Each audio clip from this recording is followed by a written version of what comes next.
ఏంటలా సీరియస్ గా ఉన్నారు? కామెడీగా ఉండలేక. ఏమైంది? మాకేం కాలేదు, మీకే ఏమైనా? మాకేమవుతుంది? అదే మన ప్రయాణం గురించి వరి అవుతున్నట్టున్నారు కదా నాన్న? అవునా బాగారు బాగారు అరే అల్లు గారు అప్పుడే వచ్చారేంటి?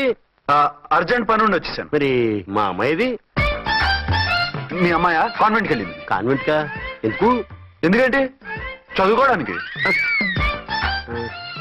ఈయనెవరు? ఈయనకి మామయ్యని.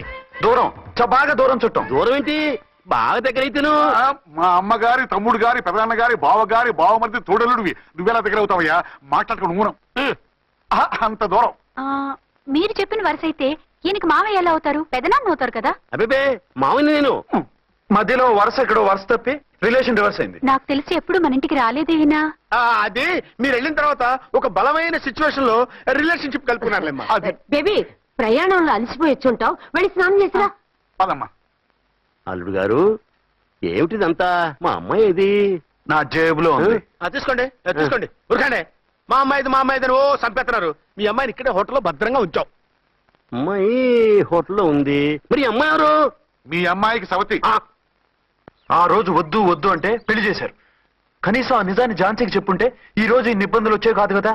జరిగిన దాని గురించి బాధపడటం ఎందుకో, జరగాల్సిన దాని గురించి ఆలోచించు. 2 ఏళ్లు ఎన్నో కష్టాలు పడి ఎంతో ఆశతో వచ్చింది నా కూతురు. దానికి మాత్రం న్యాయం చేసి ఏ బాధ కలగకుండా చూడండి. అంటే నా కూతురికి అన్యాయం చేసి బాధ కలిగేది చూడమనా? అది కాదు బావగారు. మరి మీ మాట అలాగే ఉంది వదిన గారు. మీ అమ్మాయికి న్యాయం చేయమంటున్నారు, మరి మా అమ్మాయిని ఏం చేయమంటారు? మీరు క్యాచ్ చేయట్లేదు కానండి. ఇక్కడ ఒక చిన్న పాయింట్ ఉందండి. ఏంటంటే మీ అమ్మాయికి న్యాయం చేస్తే ఆవిడమ్మాయి అన్యాయం అయిపోద్ది, ఆవిడమ్మాయికి న్యాయం చేస్తే మీ అమ్మాయి అన్యాయం అయిపోద్ది. పోనీ ఇద్దరికి న్యాయం చేస్తే మీ కొడుకు అన్యాయం అయిపోతాడు.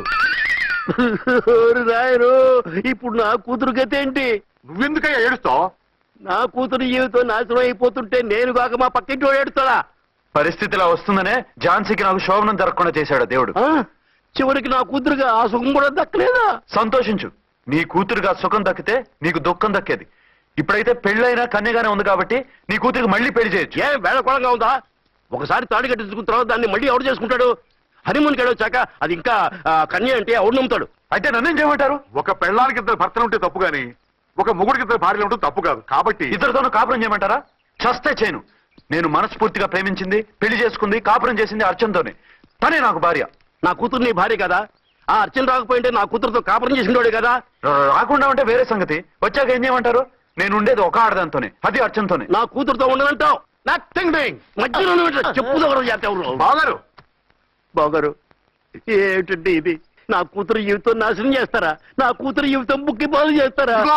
ఇలా ఏడ్చి మమ్మల్ని నవ్వించకు. నేను సెట్ చేస్తా కదా. ఒరే అబ్బాయి, ఇప్పుడు ఈ నిజం వాళ్ళిద్దరు ఎవరో తెలిసినా ప్రమాదమే. కాబట్టి కొన్నాళ్ల పాటు వాళ్ళని వేరే వేరే ఇళ్లలో పెట్టి మేనేజ్ చేయి.